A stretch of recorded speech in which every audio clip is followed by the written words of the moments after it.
Hi, I'm Christiana, and I'm here today to talk about the suit of cups.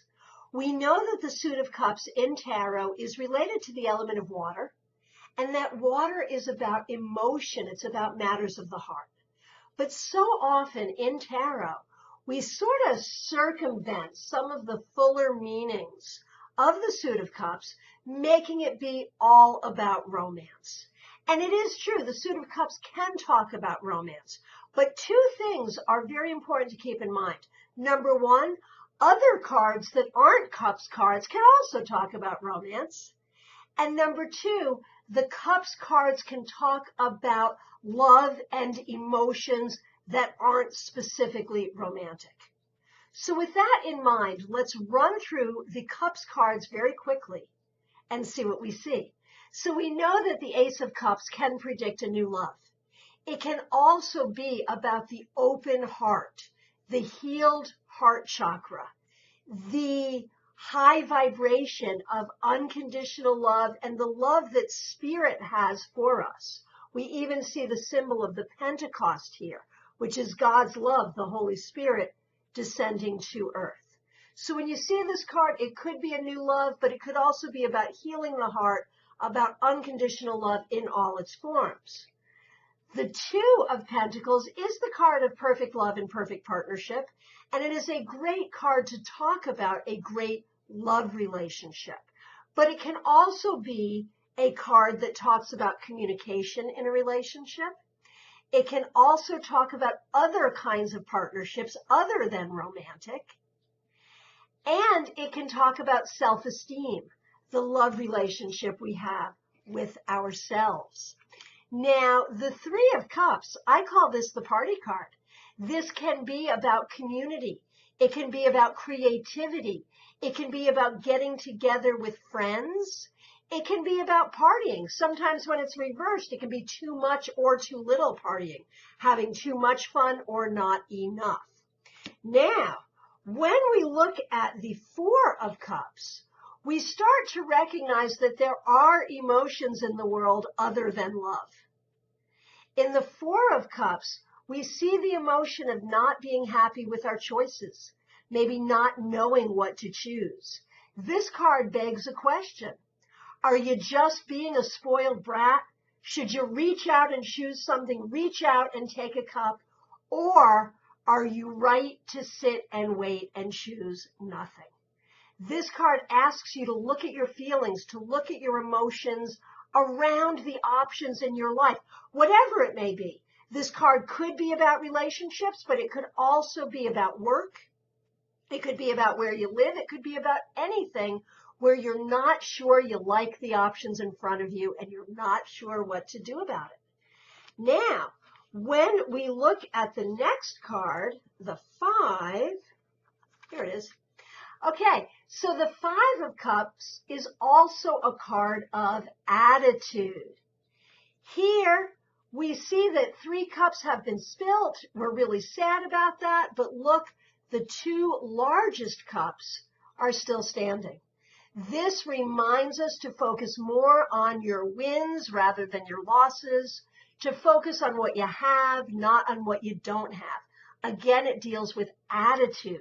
And so I think when we look at the suit of cups, we really can think about attitude as well as emotion.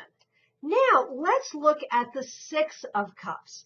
And I know some people who look at the Six of Cups to speak of a soulmate relationship, a relationship that was predestined from before our birth. And I can see it that way, but a lot of times what I see here is nostalgia, looking to the past. Sometimes when this card comes up to describe a relationship, a long-standing relationship, for me, I see a relationship where the only thing you have is the past. The only reason you're together is because you honor your history.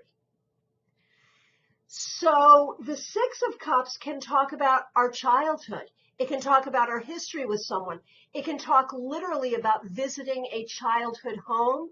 It could talk about a reunion with someone from the past, not necessarily romantic at all. Likewise, the Seven of Cups. Now, do you notice when we looked at the Four of Cups, and even in a weird way, the Five of Cups, and now certainly the Seven of Cups, we see choices.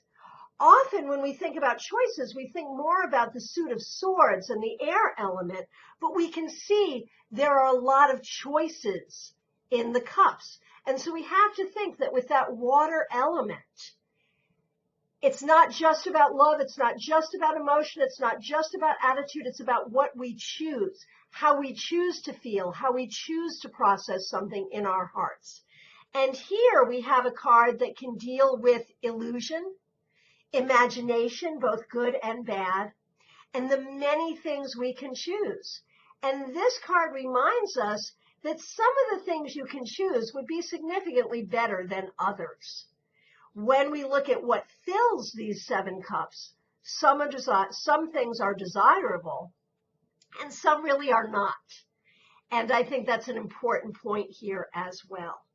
Now, when we look at the Eight of Cups, well, we'll look at the Eight of Cups if I can find the Eight of Cups. What did I do with it? I had it right here a minute ago. Well, isn't it funny that the card that talks about abandonment was hard to find, but I did find it.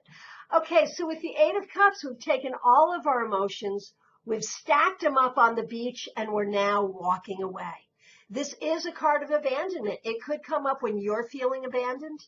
It could come up when you need to abandon something.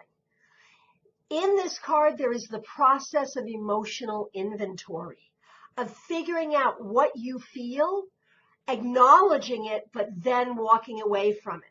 So I think there's a process here of emotional healing going on as well. Now, when we look at the Nine of Cups, I call this the fat and happy card.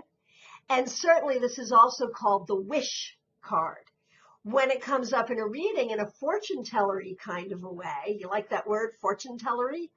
But you know, if you're working with the fortune telling energy, what this predicts is that your wishes will be fulfilled. So how do we see that water element in this card? It is a card of happiness and satisfaction. It tells you that it's okay to wish for things. And it tells you that sometimes the things you wish for, you can have, whether that's love, whether that's material things, whether that's happiness. It doesn't limit itself in that way. Finally, the Ten of Cups.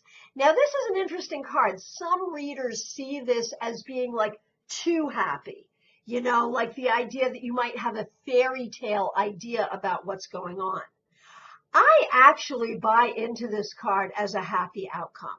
Whether about love, home, family, or something completely different, when I see this card, I see happiness and I see a happy outcome. Now we have the court cards. And of course, when we look at the court cards in the suit of cups, with all court cards, we can think about people. And with the cups court cards, we can think about people born under a water sign or people who are very sensitive and emotional. But you know what? We learn things from these court cards too. These court cards can instruct us. And when we talk about the suit of cups, the instruction is about love, not just romantically, but in its highest spiritual form. The Page of Cups tells us to know our hearts. It says, know your heart and speak your heart. Share your love with the world. Sometimes when this card comes up in a reading, I see it as a message of love from one who has passed on. The Knight of Cups. This is about pursuing love.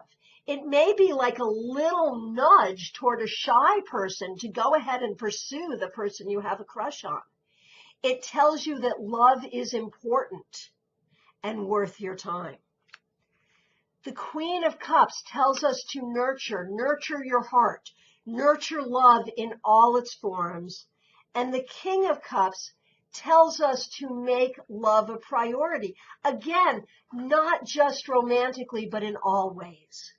And I think at a time when many people in the world just aren't feeling the love, if you will, we recognize that there are many spiritual messages that come to us from the suit of cups that remind us that love is our greatest strength, that love is the way higher power makes itself known in our lives. And the love that we share is not just romantic love, not just sexual love, that we share love in all its many ways here on the planet. And the suit of cups can show us how that works. Thanks so much for your time. If you haven't subscribed, please do hit subscribe. You can always reach out to me. You can visit my website, christianagaudette.com. I am available for readings and mentorship.